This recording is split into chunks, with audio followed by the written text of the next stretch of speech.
Hi guys, welcome back to Joy Teachers. So today we are going to talk about a very important topic, which is the mental health scene in India. And we have an aspiring clinical psychologist who is studying right now in her master's, and she has been very enthusiastic about psychology overall and how things are going on in this space. So let's listen from her. Thank you so much for that lovely introduction. So, when it comes to mental health currently in India, I would not say that usual thing that stigma hai in mental health कोई नहीं समझता. I feel that people are starting to understand, and even research does suggest that. What is great that is happening currently is that the field is being taken very seriously. In fact, recently RCI came up with their new updated academic curriculum, and which is like pretty strict. You need to have proper qualifications to become a clinical psychologist. Counseling also, there is ACA ethics code that we follow. There is Indian Association of Clinical Psychologists. So when it comes to mental health, India is improving, and a lot of stigma that was there earlier, धीरे-धीरे that is going away. There are a lot of movies, web series on the same topic, mental health related topics that are coming up. So the thing is, it is changing. When it comes to affordability, I feel that is still lacking in India because most of these services are available to the upper class that is there.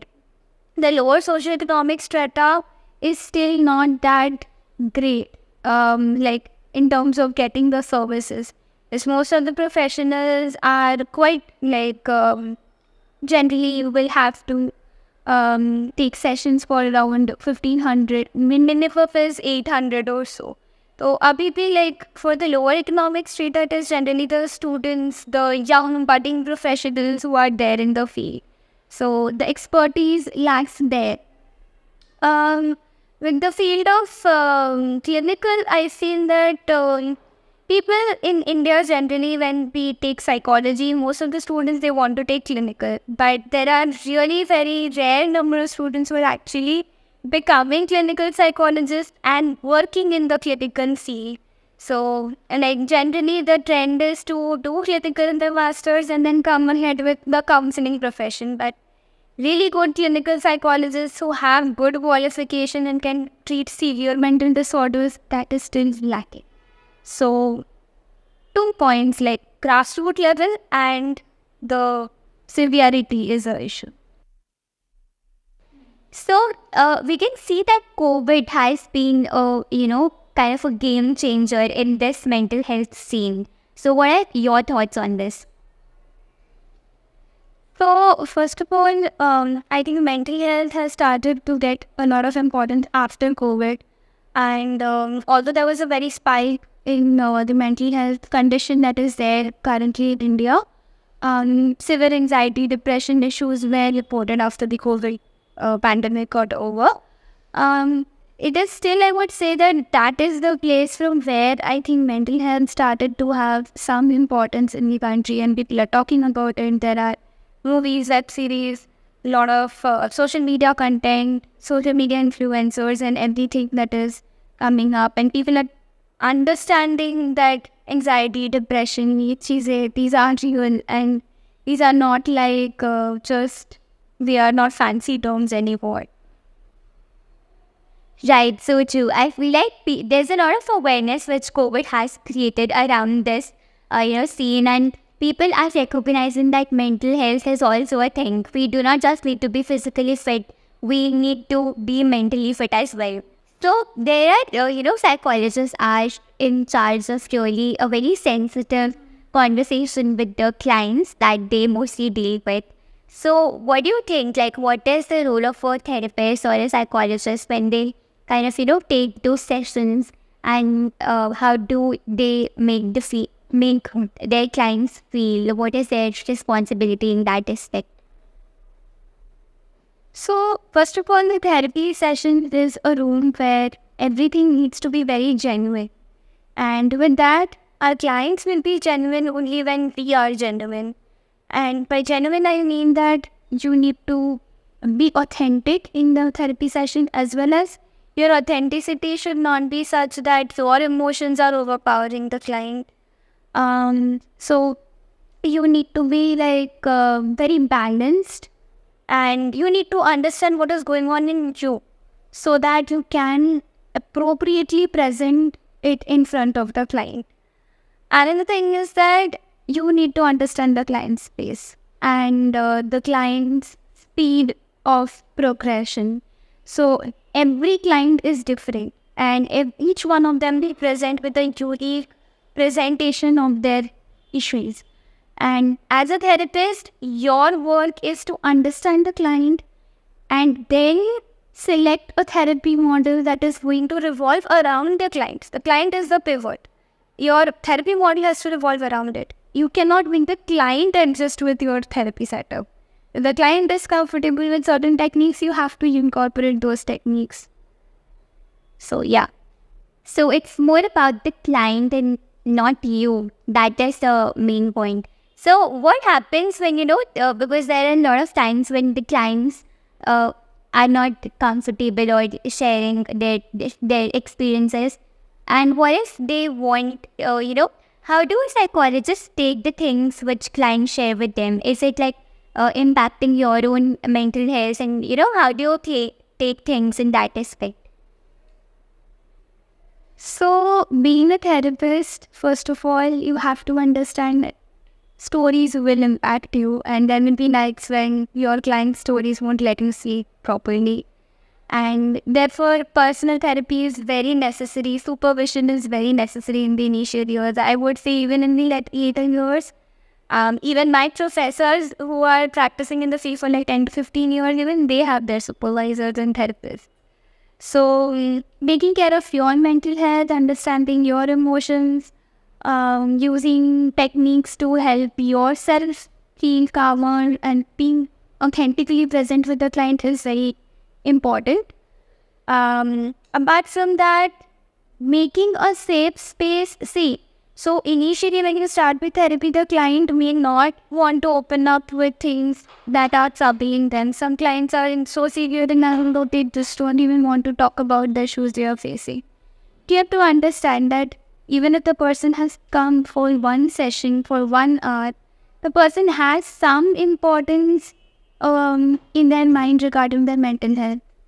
Even if a client has come to you with the informant, you have to recognize that that person is sitting in front of you, means they have some interest in order to heal. So that is something we take as a positive aspect, and we therapists start the journey with that. So initially, there will be sessions where they won't speak, and you have to be okay with that. You have to give the client a lot of space to open up. At the same time, you have to be assertive. And that's what Masters teaches you.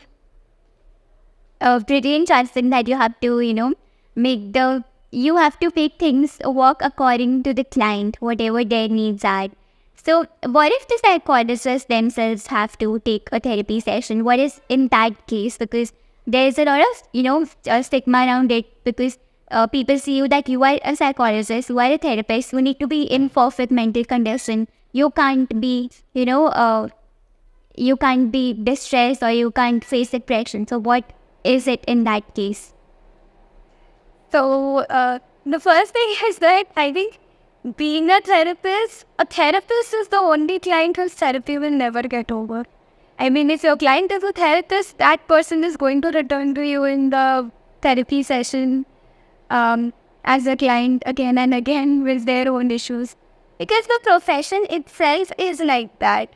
Like, you will be exposed to a lot of things, and it is continuously that what you are being exposed to and what is your past, your own experiences, that is going to impact your profession. So you need to be very aware about what is going on in your own self. The moment you start neglecting it is when you will feel the need that, I just want this client to move faster. Why is she saying the same thing, venting on the same random story again and again in this therapy session?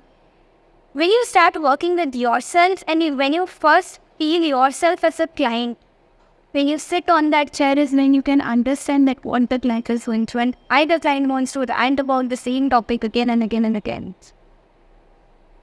That's really interesting because the things which client want to share, and it depends upon a lot of circumstances and situations they're also going through.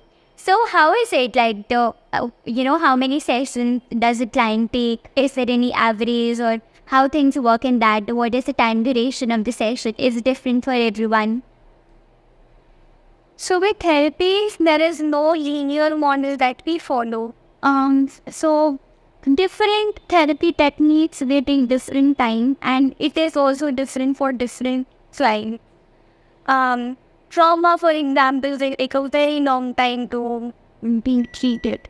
If your client has multiple issues, that is going to take a very long time to treat, rather than some client who is going through some immediate life circumstances.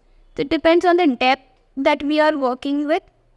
It's like an onion. So when you start peeling the layers, if you need to reach the bud, then you will have to peel a lot. If you just want one peel, it's just one more.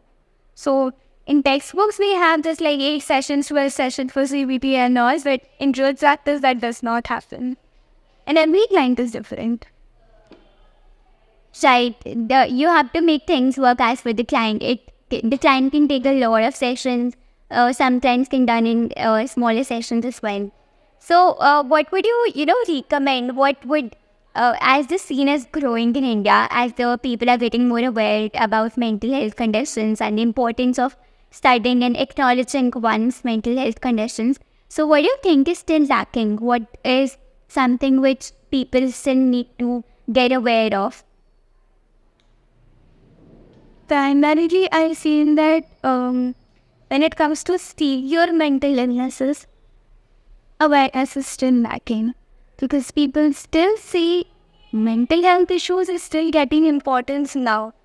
Although in the grassroots level it is still not there that much, but when it comes to severe mental health issues, like for example, if I talk about severe depression or bipolar disorders or schizophrenia or like the severe disorders, the concept of mental health being a part of the general medical clinical setup, that is a hospital setup, that awareness is still very less. It is still like most of the times the kind of clients we get, they want us to give them advice. It takes a lot of sessions to make them understand that therapist is not going to give you advice, and you coming here will not make your problems disappear. So your problems will be there, and here to teach you how you can figure out your own ways of handling with the issues that you're facing. I think that's a very important point, because people really think that, if I go to a therapy session, I will be all healed. I'll feel better. I'll be perfectly fine. But that is not the case. A therapist will only guide you to follow a particular direction, but the way you have to, make the way on your own. You have to reach to your destination on your own. So what do you think, what do you think personally that you want to make a contribution in this space? How do you see yourself making a contribution and creating an impact in this place in the future? So primarily, my interest is entirely towards clinical development. As I said, that I understand that the severe mental conditions are still not given that much importance like it is given in the Western world. So my primary goal is that I want to work in the clinical setup, and along with private practice obviously, but I want to more of take the pain of working in the hospital setting and seeing actually severe clients and trying to understand how their experiences are. Even when you talk about psychotic disorders, like experience of delusions or hallucinations, for us reading the DSM and saying that these are firmly held false beliefs is very easy, but person who is experiencing it has a whole experience there. So I think I'm a person who wants to empathize with that space, what it feels to be that client. That's pretty interesting because it's very courageous of you to say that, because in a hospital setting, and when you are with real time patients and seeing them going through such kind of disorders and whatever illnesses they are going through, it's very, as a psychologist, I think it's your responsibility to be there and be helpful to them. So, would you like to share one of the experiences, anything from your internship, or whether you have seen it, or whether you have read about it, any of the experiences which relates to this kind of field and this kind of situation? So first of all, diagnosis still in India is very, like, even by professionals, it is sort of stigmatized. Not all professionals obviously, but yeah, there are some professionals who still, like, majority of client stories that we come to hear are very horrific, and they are more of like labels. So my observation is that we treat the DSM for the diagnosis not as diagnosis but rather as labels. And so there are a lot of cases of misdiagnosis, diagnosis overlaps. In case of crossover diagnosis or dual diagnosis, there is one diagnosis that is given, the other is not given.